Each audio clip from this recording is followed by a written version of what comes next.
মেয়ে মানুষের রাগ বেশি, জেদ বেশি। দেখেন না স্বামীর সাথে ঝগড়া লেগে হাড়ি পাতিল ভেঙে ফেলে দেয়, স্বামী তুলে আছাড় মারে। আর ওরা যদি একবার শান্তির জায়গা পায় জীবন চলে যাবে, জায়গা ছাড়বি না। 16 বছর লাগছে ছাড়তে। আরে 16 বছর আমরা ছিলাম ঘর জামাই, কথা বলার সুযোগ ছিল না। আজকে 16 বছরের কাজ আদায় হবে, কথা কোন ঠিক খেয়ে না? কি হইল 16 বছর? কি এমন ভালোবাসা দিলেন যেভাবে পালিয়ে যাওয়া লাগলো? প্রধানমন্ত্রী থেকে শুরু করে এমপি মন্ত্রী, আমলা কামলা, নায়ক গায়ক, শিক্ষক বলেন, আর ওই চকিদার দাফাদার, ইউনিয়ন পর্যায়ে নেতা কর্মী, এমনকি মসজিদের হুজুরও পালিয়ে গেছে। এইরকম পতন পৃথিবীর ইতিহাসে আর কারো ঘটেনি। কথা কন। মাঝে মাঝে কল রেকর্ড ফাঁস হয়, বলে আমি দেশের খুব কাছে আছি, চট করে ঢুকবো। আমরাও বলি মেয়ে মানুষ কতদিন বাইরে থাকবেন, আপনি আসেন। এই দেশ আপনার বাবার, এই দেশ আপনার স্বামীর, আপনি আসেন। তো যাওয়ার সময় বলা লাগে না, আসার সময় বলা লাগবে কেন? আপনি যেই দিক দিয়ে মন চাই ঢোকেন। কথা কন। ববু আইবা তুমি আইবা গো, সেই দিন আইসা বুবু ক্ষমতা পাইবা না। ও বুবু আইবা তুমি আইবা গো, সেই দিন আইসা বুবু ক্ষমতা পাইবা না। খোঁজ নাই বহু কাদের কাকার, অবস্থা খারাপ করবে যে বাবার, হাউ নাঙ্কেল এখন সামনে আসে না। নেতা কর্মী সব জেলের ভিতর, আমি আসি ডরের ওপর, কখন জানি আসে গ্রেফতারি পরোয়ানা। বুবু আইবা তুমি আইবা গো, সেই দিন আইসা বুবু চিয়ার পাইবা না। ক্ষমতার চেয়ার থেকে না আমার সহজ, কিন্তু এই চেয়ারে ওঠা কঠিন। কথা বলে ঠিক কিনা? আগামীতে আমরা সিদ্ধান্ত নেব, আর যাই হোক কোন নারীকে এই দেশের প্রধানমন্ত্রী বানাবো না। আগামীতে যেই দলেরই হোক পুরুষ প্রধানমন্ত্রী চাই, কারা কারা হাত তুলে দেখা। লিল্লাহি তাকবীর। হ্যাঁ, নারীদের দেখার দিন শেষ, আগামীতে পুরুষের বাংলাদেশ। কথা বলে ঠিক কিনা? মাঝে একটু নাড়া দেওয়া লাগবে, না হলে ভুলে যাবেন। রাগ করতেছেন মনে হয় আপনারা। যুবক যারা আসছো বাবা, নিরাশ হয় না, তোমাদের জন্য স্পেশাল আলোচনা মাতার মেমোরিতে সেভ করা আছে, সময় মতো ডাউনলোড দিয়ে শোনায় দেব। মা বোন যারা বসে আছেন অপেক্ষা করেন, আপনাদের জন্য আলোচনা হবে। কথা বলেন ঠিক না? এইবার লোকমান হাকিমের সন্তান যখন বাবার পরিচয় দিলেন, সবাই আদর করতে লাগলেন, ভালোবাসা দিতে লাগলেন, থাকার জায়গা দিলেন, ঘুমানোর ব্যবস্থা করে দিলেন। এইবার সবাই ডেকে বলে, বাবা এলাকা একটা সুন্দরী মেয়ে আছে, আমরা চাই তুমি মেয়েটাকে বিবাহ করো। লোকমানে হাকিমের সন্তান এই কথা শোনার পরে বাবার কথা মনে হয়ে গেল। বাবা আগেই বলেছে এলাকায় যাওয়ার পর একটা মেয়ে আছে, খবরদার ওই মেয়েকে বিবাহ করবে না, করলেই বিপদ হবে। লোকজন ডেকে বলে, বাবা বিয়ে করো আর না করো, পাত্রীটা দেখো। কি দেখো? বিয়ের আগে কি দেখে ভাই? এ যুবক যারা বিয়ে করোনি শোনো, পাত্রী দেখবার যায় যারা, দুলে ভাই বন্ধু বান্ধব নিয়ে, এরা হলো মফিস। এই দুলে ভাই বন্ধু বান্ধব নিয়ে যে পাত্রী দেখতে যাচ্ছ, জায়েজ আছে? জায়েজ আছে? জায়েজ। পাত্রী দেখতে গেলে শোনো, তোমার মারে নিয়ে যাই, তোমার বোনকে নিয়ে যাবা, খবরদার খালার ভাবিক নিবা না। খালা চাইবে মেয়ে দেখতে যতই সুন্দর হোক, বলবে হ আমার লাভলি আসছে ভালো, তার মানে আমার ঘরে তো একটা লাভলি আছে, চাচ্ছে যে আমার বোনের বেটা অন্য জায়গায় বিয়ে হবে, কি আমার মেয়েই তো আছে। কথা না, খালা চাইবে না অন্য জায়গায় বিয়ে হোক। কথা কি বলছেন? আর শোনেন শোনেন, আর ভাবিকে নিয়ে গেলে সমস্যা হবে। এটা কি? ভাবি চাইবে যে ভাবির চাইতে বেশি সুন্দরী যেন ওই বাড়িতে না আসে, তাহলে ভাবির কদর আদর যত্ন দামটা কমে যাবে, ভাবির মূল্যায়ন থাকবে না। এই জন্য ভাবি চাইবে না তার চাইতে সুন্দরীকে ওই বাড়িতে আসুক। এই জন্য দুই মহিলাকে মাইনাস করে বিয়ে করবে যাবে। আর কারে নিয়ে যাবা? মা আর বোন। মা চাইবে আমার ছেলের যেন চাঁদের মতো একটা বউ, কথা কন। আর বোন চাইবে আমার ভাইয়ের যেন রাজকুমারীর মতো একটা ভাবি হয়। এই দুইটা মানুষের মধ্যে ভেজাল না। সামনে চাই আরো কথা আছে, রাগ করো তোমরা। এই লোকমানে হাকিমের ছেলে পাত্রী দেখতে গেছে, মেয়েটা দেখতে এত সুন্দরী ভাই, সেই সময়ের বিশ্ব সুন্দরী বললেও ভুল হবে না। চোখ দুটো হরিণীর মতো টানা টানা, গালগুলো কমলার মতো, ঠোঁটগুলো গোলাপের পাপড়ির মতো, কোনো অংশে কমতি নাই, এত সুন্দর। এক পলক দেখে লোকমানে হাকিমের ছেলে বলতেছে, বিয়ে যদি করি এই মেয়েকে করব। মানে এত সুন্দর, এক জায়গায় পছন্দ হয়ে গেছে। মারহাবা কন। এইবার সবাই বলতেছে বাবা পাত্রী কি পছন্দ হয়েছে? বলে এত সুন্দর পাত্রী অপছন্দ করব কোন জায়গায়? কথা কই বোঝেন না? এত সুন্দর মেয়ে কেমনে বলি যে অপছন্দ হয়েছে? তো বলতেছে বাবা তাহলে তুমি রাজি? বলে হ্যাঁ আমি রাজি। তখন বলতেছে বাবা মেয়ের একটা গোপন সমস্যা আছে। কথা কয় নাকি? বিয়ে করতে গেলে আশেপাশে যখন যা বলেন মেয়ের কি খবর, আশেপাশে দুই একবারে জিজ্ঞাসা করে না যে মেয়েটা অমুকের মেয়েকে আমরা দেখতেছি, মেয়েটা কেমন? কই বাবা ওই মেয়ের কথা বলতেছো, 7 দিন আগে একটা ছেলের হাত ধরে কক্সবাজার থেকে ঘুরে কিছুদিন আগে আসছে। তার মানে ওর কোনো সমস্যা থাকলে ওইটা বলে দেয়। কথা কয় না? ঘটকেরা তো অনেক ধামাচাপা দেয়, কিন্তু আশেপাশে প্রতিবেশী থাকলে ওরা কিন্তু সত্যটা বলে দেয়। রাগ করতেছেন মনে হয়। এইবার লোকমান হাকিমের সন্তানকে ডেকে বলে বাবা পাত্রী দেখে যেহেতু পছন্দ হয়ে গেছে বিয়ে তো করবা, মেয়ের একটা গোপন সমস্যা আছে। এর আগেও মেয়েটার 10 বার বিয়ে হয়েছে। কয়বার? 10 বার বিয়ে হয়েছে বাবা। প্রত্যেকটা স্বামী বাসর ঘরে মারা গেছে, একটা স্বামী বাসর ঘর থেকে জীবিত বের হয় নাই। তোমার নাম্বার হলো 11। এখন তুমি যদি রাজি থাকো তাহলে বিবাহের ব্যবস্থা করব। লোকমান হাকিমের সন্তান এইবার টেনশনে পড়ে গেল, আর মনের মধ্যে বারবার এই কথাটাও কি মারে, এত সুন্দর বউ জীবনে পাওয়া যাবে না, যেভাবেই হোক বিয়ে করাই লাগবে। লোকমান হাকিমের সন্তানের সাথে এই মেয়েটার বিবাহের কি ঘটনাটা আমি কি একটু সামনে নিয়ে যায় বলবো, আপনারা পুরো ঘটনায় শুনবেন। বলে লোকমান হাকিমের সন্তানের বিবাহের ঘটনাটা শুনবেন। কারা কারা একটু হাত তোলেন তো দেখি। লিল্লাহে তাকবীর, হাত নামান বাজান। এইবার লোকমান হাকিম তার সন্তানদেরকে ডেকে বলেন ইয়া বুনাইয়া, হে আমার বর্ষ আমার কলিজার টুকরা সন্তান, লা তুশরিক বিল্লাহ, আল্লাহর সাথে কখনো কাউকে শরীক করা যাবে না। ইন্না শিরিকা লা যুলমুন আযীম, শিরিক হলো সবচেয়ে বড় জুলুম, সবচেয়ে বড় অপরাধ। সব পাপের বড় পাপ নাম হলো শিরিক। বড় শিরিকগুলোকে শিরিক আকবর বলা হয়, ছোট শিরিকগুলোকে শিরিক আসগর বলা হয়। শিরিক মোট 42 প্রকার, এগুলো ভাঙলে 72 প্রকার, সর্বমোট হলো 120 প্রকার। এগুলো বলতে গেলে বাজান 3-4 ঘন্টা সময় লাগবে। আমাদের সমাজে অনেক শিরিক আছে।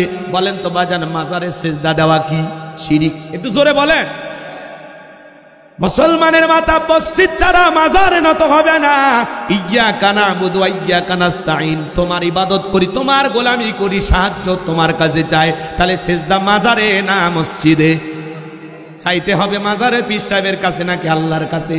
ফাইদা ফারাগতা ফানসাব ওয়া ইলা রাব্বিকা ফারগাব, বান্দা যখন তুমি নিঃশ্বাস হয়ে দুর্বল হইবা, তোমার শূন্য হাতটা আমি আল্লাহর দিকে পেতে ধরো, তোমার শূন্য হাতটা আমি আল্লাহ পাক পূর্ণ বানায় ফেরত দিব। বলুন সুবহানাল্লাহ।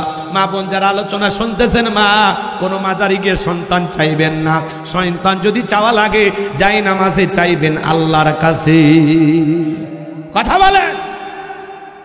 মাজারে ছাগল মান্নত করে, গরু ছাগল নিয়ে মাজারে দৌড়ে, আছে না নাই? খবরদার, ভালো হয়ে যান। নারী পুরুষ একত্রে হয়ে গান গায়, দেখেননি কি স্লোগান? বাবা আমি তোমায় ভালোবাসি, তোমার শরণ সুমিতে বাবা, তোমার কাছে আসি গো বাবা, আমি তোমায় ভালোবাসি। যেই মহিলা স্বামীকে বাদ দিয়ে পীরের ফাটা পায়ে চুমা খায়, ওই নারীর চরিত্র ঠিক নাই। আপনার বউকে ধমক দিয়ে বলবেন, এ শোন এদিকে আয়, আয় জান্নাতে যাবি, আয়। আয়েশা, ফাতেমা, খাদিজা, হাজেরা, আসিয়া, মারিয়াম, এ সমস্ত নারীদের জীবনী কিনে দিবেন, যেগুলো সব জান্নাতি নারী। এদের জীবনী পর, এইভাবে জীবন গড়, তারপরে মর, জান্নাতের রাস্তা ধর। আপনি বউকে পীর সাহেবের কাছে পাঠাতেন, আপনি কি দুর্বল? হ্যাঁ, এই আপনার বউ কেন মাজারে যাবে, কেন পীর সাহেবের কাছে যাবে? ভালো হয়ে যান, ভালো হয়ে যান। খবরদার, কারো বউ মাজারে পাঠাবেন না। মাজারে পীর সাহেবের ক্ষমতা আছে। ছাগল মান্নত করে, গরু মান্নত করে যে আপনি টাকা পয়সা বিলিয়ে ওই জায়গায় যে সন্তান চাচ্ছেন, মাজারে পীর সাহেবের বাপের ক্ষমতা আছে আপনাকে ছেলে মেয়ে দেওয়া। ছেলে মেয়ে দেওয়ার মালিককে চাইতে হবে কার কাছে? ইব্রাহিম খলিলুল্লাহ 86 বছর বয়সে আল্লাহর কাছে চেয়েছিলেন, আল্লাহর কাছে। 86 বছর বয়সে আল্লাহ বাবা বানাইছে। চাইতে হবে কার কাছে? মনে যেন থাকে বাজান, গভীর মনোযোগ দিয়ে কথাগুলো শুনে যান, এদিক সেদিক যাওয়ার কোনো সুযোগ নাই। মাজারে সেজদা দেওয়া শিরিক, পীরের পায়ে সেজদা দেওয়া শিরিক, নেতার পায়ে সেজদা দেওয়া শিরিক। কথা বলেন। দিয়ে বাকির কাছে যা ভাগ্য গণনা করা শিরিক। আপনার তকদিরে আগামীকাল কি হবে আল্লাহ ছাড়া দুনিয়ার কোনো মানুষ জানে না, নাকি আমেরিকার নাসা বিজ্ঞানী জানে? কথা বলেন। আমেরিকার নাসা বিজ্ঞানী দেখেন ওরা কত দূর এগিয়ে গেছে, মহাকাশ গবেষণা করে, মহাশূন্য নিয়ে গবেষণা করে। আল্লাহর এই গোলামেরা গবেষণা করতে গিয়ে তারা গুনগুন জিকিরের শব্দ পেয়েছেন। এই নাসা বিজ্ঞানী আল্লাহর এই গোলামেরা বলেছেন যে আমরা গুনগুন যে শব্দটা পেয়েছি, আমাদের মনে হয় আজ থেকে ১৫০০ বছর আগে বিশ্বনবী যে ভবিষ্যৎবাণী দিয়েছেন, আমাদের কাছে মনে হয় লক্ষ লক্ষ মানুষ এক জায়গায় গুনগুন হয়ে একটা জিকিরি করতেছেন, মনে হয় এটা ফেরেশতাদের জিকিরি করার আওয়াজ। বলুন সুবহানাল্লাহ। আমেরিকার নাসা আল্লাহর এই গোলামেরা তথ্য পেয়েছে যে মহাকাশে আমরা এরকম শব্দ শুনতে পাচ্ছি যে কয়েক লক্ষ মানুষ এক জায়গায় হয়ে মনে হয় কিছু একটা জপতেছে। ওরা তো বোঝেনি, বোঝেন না? ওই আওয়াজটা এখনো পুরো পৃথিবীবাসীর সামনে ওরা প্রকাশ করেনি। আমরা বলতে চাই আওয়াজটা যখন প্রকাশ হবে তখন আমরা বুঝতে পারবো। আমার ভাইয়েরা, আসমান জমিনে সব জায়গায় কার নামে জিকির হয়? ফেরেশতারা কার নামে তাসবিহ পাঠ করে? দেখেন, যুগ প্রযুক্তির যুগে আপনারা কিভাবে তথ্য পাচ্ছেন, তারপরেও যদি কানা হয়ে থাকেন, অন্ধ হয়ে থাকেন, ঠসা হয়ে থাকেন, তাহলে বুঝানোর ক্ষমতা নাই। মরার পরে টের পাইবেন ওলামা ইকরামের কথা কেন শুনি নাই। সেদিন তো টের পাই আর দুনিয়াতে আসতে পারবেন? অতএব এখনো সময় আছে, পরিবর্তন হয়ে যান। গোলামি করতে হবে কার? কোনো বাবার না, কোনো মাজারের না, কোনো নেতার না, গোলামি করতে হবে রবের। আল্লাহ যেন বুঝ দান করেন। চলে বলুন আমি। এরপরে বাজান স্লোগান দেয়, এক আংটিতে সব সমস্যার সমাধান। আপনি কি মামলায় হেরে যাচ্ছেন, বিদেশে যেতে ভয় পাচ্ছেন, দাম্পত্য জীবনে অসুখী, ব্যবসায় লস খাইতেছেন, তাহলে এক আংটি আজমেরি জেমস হাউস, শেষ দর্শন, বসুন্ধরা সিটি কমপ্লেক্স, লিটন দেওয়ান চিস্তি, এক আংটিতে যদি এত সমস্যা মিটে যায় বাজান, ওর তো আংটি বিক্রি করা লাগতো না। এই হাতে 5টা, এই হাতে 5টা, 10 আঙ্গুলে 10টা আংটি ব্যবহার করে পৃথিবীর 1 নাম্বার ধনী হয়ে যেত। এগুলো বিশ্বাস করা যাবে না। শনিবার মঙ্গলবার 2টা দিন নাকি শুভ না, বিয়ে করা চলবে না, এগুলো ধারণা করাও শিরিক। চলতে পথে হাতে হঠাৎ করে হোঁচট খাইছে, বলে না আজকের যাত্রা শুভ হবে না, এগুলো ধারণা করাও শিরিক।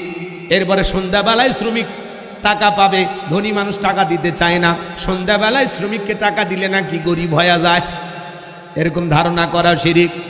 চুলা স্ত্রীর দিকে মা বোনদের চিরুনি পড়ে যায়, বলে এই তো বাড়িতে মেহমান আসবে, পাগলি যা রান্না শুরু কর, মেহমান না আসলে আমাদেরকে একটা ফোন করো, খাইয়া যাবো। কথা কন ঠিক কিনা? এগুলো ধারণা করা শিরিক। এরপরে বাজান অনেক কথা আছে, কয়টা কথা বলবো। যমজ কলা খালে নাকি যমজ বাচ্চা হয় ভালো, 2বারে কষ্ট 1বারে হলো, মাঝখানে সিজারের টাকাটা বেঁচে গেল। কত পুরুষ মানুষ যমজ কলা খাইলো, আজ পর্যন্ত কোনো পুরুষের বাচ্চা হলো না, হবে কেমনে? আল্লাহ তো মেশিন পত্র দেয়নি। কথা বলেন ঠিক কিনা? নতুন ছেলের বউ চা বানায় দিকে কাপটা করে ভাঙ্গে গেছে, বলে অলক্ষণে কুলক্ষণে বউ। প্রথম দিনে সংসারে জিনিস ভাঙ্গা শুরু করছে, এই অলক্ষণ কুলক্ষণ বলে ইসলামে কোনো কিছু নাই। ছোট বাচ্চার কপালে কালো টিপ দেয় কেন? কয় বদ নজর থেকে বাঁচার জন্য। আছে না নাই? রাগ করে যদি দলিল চান, ও বউ ছোট বাচ্চার কপালে কালো টিপ কেন দিলা? কয় আমি জানি না, তোমার মা জানে। মাকে বললে কয় তোর নানি জানে। এই নানি, নাদি, নানি, দাদি পর্যন্তই দলিল শেষ, এর কোনো কুল কিনারা খুঁজে পাবেন না। ছোট বাচ্চার কপালে কালো টিপ কয় বদ নজর থেকে বাঁচার জন্য। বলেন তো বাজাং, তকদিরের ভালো মন্দ সবকিছু একমাত্র কার হাতে? ওয়াল কদরিহি শাররিহি মিনাল্লাহি তাআলা ওয়াল বা'সি বাদাল মাউত। তকদিরের ভালো মন্দ একমাত্র আল্লাহ তাআলার হাতে। ট্রাকের পেছনে সেরা স্যান্ডেল ঝুলানো কেন? কয় দুর্ঘটনা থেকে বাঁচার জন্য। মাজার দেখে গাড়ি ব্রেক কইরা স্টিয়ারিং এর উপর হাত রেখে চুমা খায় কেন? কয় হুজুর বিরাট বড় আল্লাহর ওলি শুয়ে আছে, গাড়ি ব্রেক না করলে দুর্ঘটনা ঘটতে পারে। এগুলো ধারণা করা শিরিক। সমাজের অলিতে গলিতে রন্ধে রন্ধে শিরিক দিয়ে জীবনটা ভরে গেছে বাজান। মুসলমান কখনো শিরিক করতে পারে না। শোনেন শোনেন শোনেন, বিশ্বনবীর সাহাবায়ে কেরামদেরকে ডেকে বলতেছেন, আমার সাহাবীরা শোনো, একজন ব্যক্তি একটা মাছি মেরে জাহান্নামে চলে গেল, আর একজন ব্যক্তি একটা মাছি না মেরে জান্নাতে চলে গেল। সাহাবায়ে কেরাম জিজ্ঞাসা করেন, কাইফা ইয়া রাসূলুল্লাহ, নবী গো এই ঘটনাটা কি আমাদেরকে একটু খুলে বলেন। বিশ্বনবী তখন ডেকে বলেন, শোনো, এক দেশে এক জালেম বাদশা ছিল। এই জালেম বাদশা রাস্তার মোড়ে মোড়ে প্রতিমা বানায় রাখছে। বাদশার নিয়ম হলো, যত মানুষ ওই রাস্তাতে হেঁটে যাবে প্রতিমার নামে কিছু না কিছু দিয়ে যাওয়া লাগবে। একজন ইমানদার হেঁটে যায়, জালেম বাদশার লোকেরা ডেকে বলে, প্রতিমার নামে কিছু দিয়ে যাও। ইমানদার ডেকে বলে, ভাই দেওয়ার মতো কোনো কিছুই নাই। জালেম বাদশার লোকেরা ডেকে বলে, তোমরা তো জানো বাদশার নিয়ম হলো প্রতিমার নামে কিছু না দিলে দেহ থেকে কাল্লা ফেলায়া দেওয়া হবে। ওই যে প্রতিমার নাকে ঢোকা একটা মাছি পড়ে আছে, সেখান থেকে মাছিটা মেরে নিরাপদে চলে যাও। ইমানদার চিন্তা করলো, মাছি মারলে কি এমন একটা অপরাধ হবে? এইবার যে একটা মাছি মারলেন, মারার পরে নিরাপদে চলে গেল। কিছুদিন পর আরেকজন ইমানদার হেঁটে যায়, জালেম বাদশার লোকেরা ডেকে বলে, প্রতিমার নামে কিছু দাও। ইমানদার ডেকে বলে, আমি একজন ইমানদার, প্রতিমার নামে কোনো কিছু দাও আমার জন্য জায়েজ না, এটা আমার জন্য শিরিক। বলে, শোনো ভাই, প্রতিমার নামে কিছু দিবা, না হলে জালেম বাদশার জালেম বাদশার নিয়ম অনুযায়ী দেহ থেকে কাল্লাটা আলাদা করে ফেলে দেওয়া হবে। ইমানদার ডেকে বলে, কাল্লা দিতে রাজি, আল্লাহ দিতে রাজি নাই। বলে, শোনো, তোমার মতো একজন ইমানদারকে সুযোগ দিয়েছিলাম, ওই যে প্রতিমার নাকের ডোকায় মাছি পড়ে আছে, ওখান থেকে একটা মাছি মেরে নিরাপদে চলে যাও, খামাকা ঝামেলা করো না। ইমানদার ডেকে বলে, মাছি মারার মতো শিরিকও আমি মুসলমান কখনো করতে পারি না। আর আমরা মুসলমান দুর্গা পূজায় বউ বাচ্চা নিয়া, মুখে দাড়ি রাইকা বউরে বোরকা পরাইয়া হুন্ডার পিছনে নিয়ে যায়, স্লোগান দেয়, মেলাই যায় রে, মেলাই যায় রে। এ কথা কয় না কে? বউ বাচ্চার সাথে নিয়ে যারা দুর্গা পূজার মেলায় মুসলমান যায়, মনে রাখবেন, মনে রাখবেন, ওই হাইব্রিড নেতার স্লোগান শুনেন না, ধর্ম যার যার উৎসব সভা। এটা ইমান ধ্বংস করা স্লোগান, এটা কুফরি স্লোগান। কোন মুসলমানের মুখে এই স্লোগান আসতে পারে না। মনে রাখবেন, ধর্ম যার, উৎসবতা। বৌদ্ধদের উৎসব বৌদ্ধদের কাছে, খ্রিস্টানদের উৎসব খ্রিস্টানদের কাছে, অমুসলিম দাদাদের উৎসব অমুসলিমের কাছে, মুসলমানের উৎসব মুসলমানের কাছে। মুসলমানের উৎসবে অমুসলিম অংশগ্রহণ করতে পারে, আকৃষ্ট হয়ে মুসলমানদের এই ধর্ম পালন দেখে তারা মুসলমান হতে পারে, কিন্তু অমুসলিমের ধর্মীয় অনুষ্ঠানে গিয়ে আপনি কি করবেন? আপনার জন্য যাওয়া জায়েজ নাই, হারাম হারাম হারাম। কথা বলেন না? আচ্ছা বলেন তো, গাজ্জার ফল সবার মানবেন? জোরে কন, জোরে বলেন। পুকুর যার মাছ সবার মানবেন? চাকরি যার বেতন সবার মানবেন? বউ যার হক সবার মানবেন? অনেকে কথা কয় না, মানে ভালোবাসা শেয়ার করুন। এ কথা কোন জায়গায় গেছে আপনি বুঝছেন? বইয়ের হক মানুষক দিবেন তো কথা কন না কে? বউ যার হক তার, পুকুর যার মাছ তার, চাকরি যার বেতন তার, গাছ যার ফলটাও তার, তো ধর্ম যার উৎসবও তার। আমাদের দুই ঈদের নামাজে কি অমুসলিম দাদারা আসে? জানাজায় আসে, জুমার নামাজে, লাইলাতুল বরাদে, লাইলাতুল কদরে। তাহলে ওরা আসে না, আপনি কেন যান? তার মানে কি ওদের চাইতে আপনাদের লজ্জা কম? ওরাই আশপাশে যারা দাঁড়িয়ে আছে, মেহেরবানি করে বসে পড়ুন। বেহেশতের বাগান হালকা এজিকেল মাদ্রাসা এখানে আদরের সাথে বসে জীবনে গোনা মাফ হবে, সামনে চলার পথ দিক নির্দেশনা পেয়ে যাবে। জীবনের অনেক ভুল আছে, ত্রুটি আছে, এগুলো আমাদের প্রধান বক্তা সাহেব দোয়া করবে, তার দোয়ার সামনে আমরাও হাত উঠাবো। তিনি আলেম, কোরআন হাদিসের এলেম সঞ্চয় করেছেন, আল্লাহর কালাম সম্পর্কে এলেম হাসিল করেছেন। কোরআন যেমন মহান, আর কোরআনকে যারা অনুসরণ অনুকরণ করেছে তারাও দুনিয়াতে সম্মানিত, তারা দুনিয়াতে মোকাদ্দাম মহতারাম। এর হাজিরা কাজী আপনারা যতক্ষণ তিনি মূল্যবান কোরআন হাদিসের বক্তব্য রাখবেন, ততক্ষণ পর্যন্ত আপনারা কেউ উঠা বসা করবেন না, সবাই নীরব নিস্তব্ধ অবস্থায় ইনশাআল্লাহ কোরআন হাদিসের মূল্যবান কথা ইনশাআল্লাহ শুনবেন। আমি তাকে তার মূল্যবান কথা রাখার জন্য কোরআন হাদিসের মাধ্যমে কোরআন হাদিসের মূল্যবান কথা আপনি আমাদের সামনে পেশ করবেন। আল্লাহ পাক তাকে তার বলার জন্য তৌফিক দান করুন, এই প্রত্যাশা রেখে আমি তাকে তার মন্ত্র রাখার জন্য সবিনয় অনুরোধ করছি।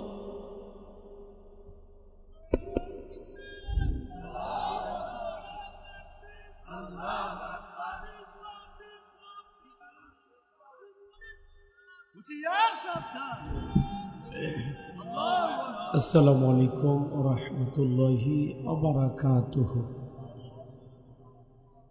আপনারা সবাই কেমন আছেন? আপনারা যেভাবে বসে আছেন আর সালামের জবাব দিলেন, তাতে মনে হয় প্রচণ্ড ঠান্ডা লাগার কারণে আপনাদের মুখ থেকে কথা বের হতেও কষ্ট হচ্ছে। আর এই এলাকায় মনে হয় পুরুষ মানুষ কম, সব বিদেশে গেছে, তাই না? হ্যাঁ, অথবা 2-4 জন থাকলেও স্ত্রী বলতেছে তোমার শরীর এমনি চলেন, যে ঠান্ডা পড়ছে এর মধ্যে বাহিরে যায় আমাকে বিধবা বানায় না। এই জন্য যারা মানে ঠান্ডার সাথে মোকাবেলা করে মাহফিল পর্যন্ত আসবে, এরকম শক্তি যাদের গায়ে নাই এরা আসতে পারে না। কিন্তু আপনারা যারা আসছেন বোঝা যাচ্ছে আপনারা সাহসী পুরুষ, আপনাদের শক্তি আছে। খালি একটু আওয়াজ দিয়ে সহযোগিতা করুন, ফাঁকা জায়গাগুলো পূরণ করে সামনের দিকে একটু আসেন। পেছনে এলোমেলো থাক, কিন্তু আমার সামনে একটু চেপে চেপে বসেন। কিছু ভাইয়েরা সামনে আসেন একটু খালি কথা বলার জন্য, মানে আমার সাথে সাপোর্ট দেওয়ার জন্য একটু চাপা চাপা আসেন। আসেন আসেন, চেপে বসেন। সে শীত পড়ছে, একটু চাপ দিয়ে বসলে ভালো লাগবে, গরম গরম লাগবে। একটু আসেন, চেপে চেপে বসেন, আগায় আসেন। যারা 12টা মানে 12টা 12:30 পর্যন্ত থাকবেন তারা একটু আগায় আসেন, আর যারা তাড়াতাড়ি চলে যাবেন তারা সাইডেই থাকবেন, সমস্যা নেই। সবাই আসেন। এর আগেও সরাসরি 2-1টি মাহফিলে আপনারা আমার আলোচনা শুনেছেন, শোনেননি বাজান? কই শুনছেন? জায়গুলি। জায়গুলি কোন সূরা? সূরার নাম মনে নাই। হোসেনপুর। হোসেনপুর কোন সূরা মনে নাই? কয়েকদিন আগেই তো ওয়াজ হয়েছে। তাহলে মনি যদি না থাকে রাত জায়গায় লাভ আছে, চলেন বাড়ির যাই। হ্যাঁ, হোসেনপুরে কোন সূরা মনে নাই? কারোই মনে নাই? ওই জাননি, তাহলে কেমনে শুনবেন? ঠিক আছে, আমি সালাম দিয়ে কথা বলা শুরু করছি। আশেপাশে কোনো মাহফিলে ওয়াজ শোনেননি, এটা প্রথম। জায়গুলি কোন সূরা? সূরা হামিম আর সিজদা। জায়গুলি আজকে প্রথম দেখতেছেন? ঠিক আছে, আমি সালাম দিয়ে কথা বলা শুরু করছি। আশা করছি সকলেই সালামের জবাব জোরে সোরে দেবেন। আসসালামু আলাইকুম ওয়া রাহমাতুল্লাহি ওয়া বারাকাতুহু।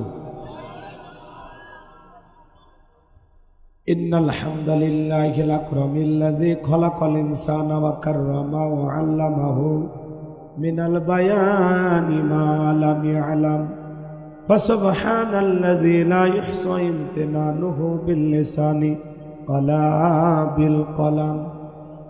নাশহাদু আল লা ইলাহা ইল্লাল্লাহু ওয়াহদাহু লা শারীকা লাহু ওয়া নাশহাদু আন্না সাইয়্যিদানা ওয়া সানাদানা ওয়া হাবিবানা ওয়া মাওলানা মুহাম্মাদান আবদুহু ওয়া রাসূলুহু আল্লাযী আরসালাহু বিল হাক্কি বাশীরাও ওয়া নাযীরা ওয়া দা'iয়ান ইলাল্লাহি বিইذনিহি ওয়া সিরাজাও ওয়া কমারাম মুনীরা।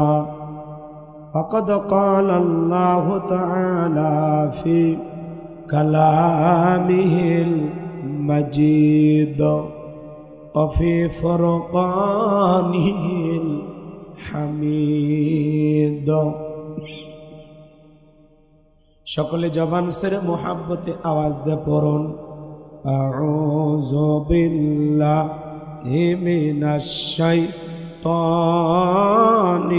রাজীম। বিসমিল্লাহির রাহমানির রাহিম। يا بني أقم الصلاة وأمر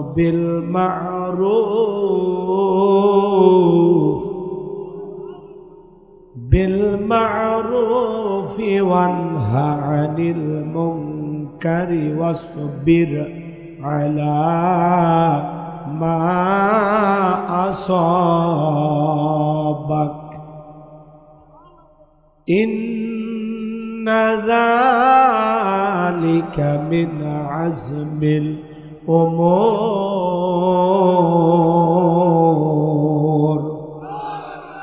صدقت يا رب العالمين.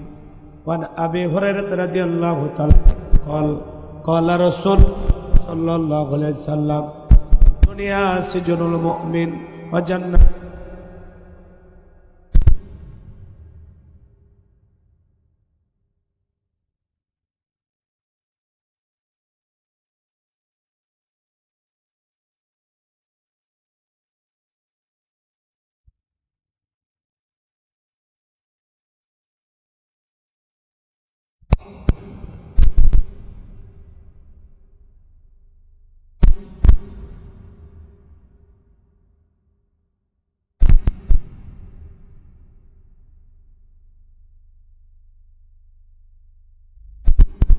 كما صليت على إبراهيم وعلى آل إبراهيم إنك حميد مجيد. اللهم بارك على محمد وعلى آل محمد